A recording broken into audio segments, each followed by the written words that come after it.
Well, welcome to the 700 Club. 1 week after Donald Trump's presidential victory, Republicans are in position to control Capitol Hill. The GOP has already taken the Senate from the Democrats, and it has the edge in keeping control of the House. Several Republicans are competing for the top slot in the Senate as longtime leader Mitch McConnell is stepping down. CBN Capitol Hill correspondent Michelle London has the latest. As of now, Republicans appear to be on track to keep the House majority. They have 214 seats out of the required 218. With 18 races to be decided, we may not know the overall outcome for days. After retaking the Senate, members will vote for a new party leader Wednesday to replace Mitch McConnell, who's stepping aside after nearly 2 decades at the helm. One of the most gratifying results of the Senate becoming Republican, the filibuster will stand. There won't be any new states admitted, and we'll quit beating up the Supreme Court every time we don't like a decision they make. McConnell, the longest-serving party leader in U.S. history, first won the job back in 2007. You guys know how long I've been around. I had really hoped I'd be able to hand over to my successor the majority.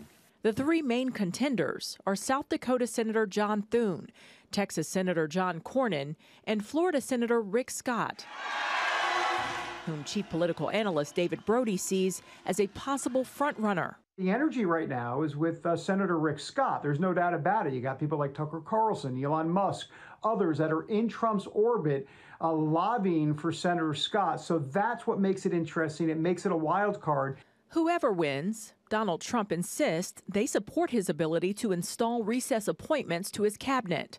Meanwhile, Wyoming Senator John Barrasso is expected to take the number 2 slot as majority whip.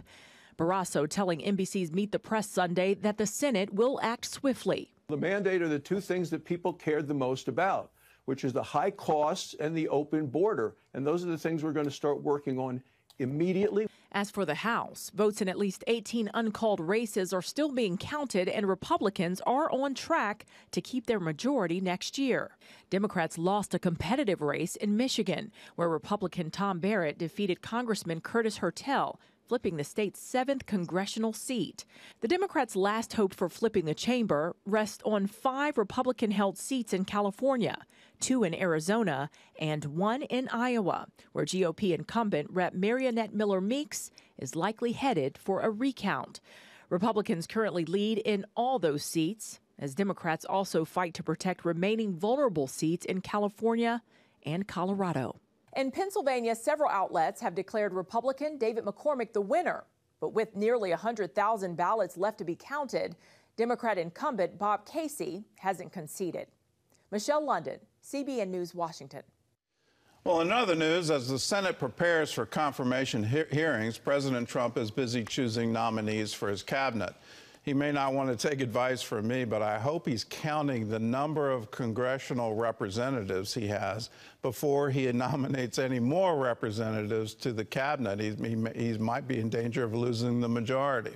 Well, John Jessup has that story and more from our CBN News Bureau in Washington. John? Thanks, Gordon. A new batch of names coming out of the president-elect's camp. He's expected to choose Florida Senator Marco Rubio as his Secretary of State, South Dakota Governor Kristi Noem as Secretary of Homeland Security, and Florida Congressman Mike Waltz to be his national security advisor.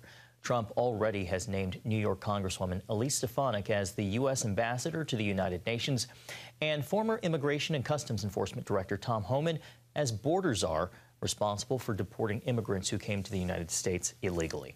We're turning now to Israel. The nation is still reeling after Muslims targeted and attacked Jews following a soccer match in Amsterdam. Israel's new foreign minister helped evacuate thousands of its citizens from the city. On his return, Gideon Sa'ar said his country is battling a level of anti-Semitism not seen since World War II. CBN's Julie Stahl reports. This wave of anti-Semitism we see right now is focused on, I call it new anti-Semitism, focused on the denial of the right of Israel to exist as a Jewish state, focused on the denial of the right of Israel to self-defense, Special evacuation flights brought 2,000 Israelis home over the weekend after the Amsterdam attacks. Part of that is due to Jews being denied rights like self-defense, which the UN grants to all nations. When we are talking about the country that is most attacked in the world, most threatened in the world, with other UN state members like Iran speaking publicly and deliberately about eliminating it. But this country is attacked with an effort to deny its right to self-defense. Sa'ar is calling on all nations to stand up and make Jewish communities secure, much like Germany did a year ago when it criminalized the Palestinian chant, "From the river to the sea, Palestine will be free." Palestine will be free. To take care of incitement against Jews and against the state of Israel as the only Jewish state in the world, and to combat seriously phenomenon of new anti-Semitism with all its expressions. Following meetings with leaders in the Netherlands, Sa'ar believes they understand the challenge. We discussed different ideas, how to deal with it, what to do, and I'm sure that will take place in European level.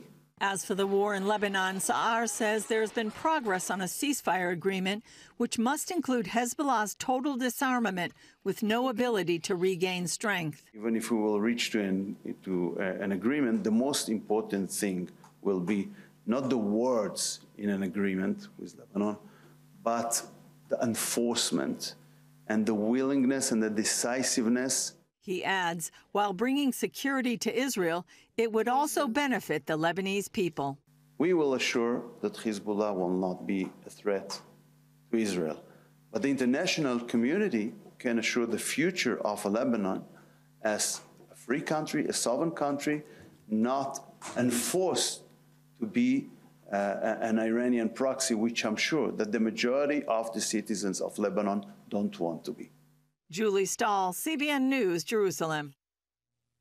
Thank you, Julie. Gordon, back over to you.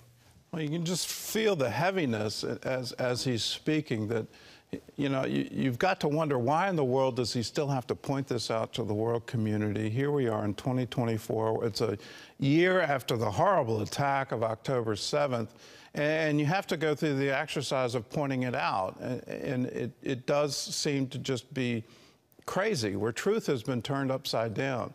That chant, "From the river to the sea, Palestine will be free," we have heard on the streets of New York. We have heard in our college campuses.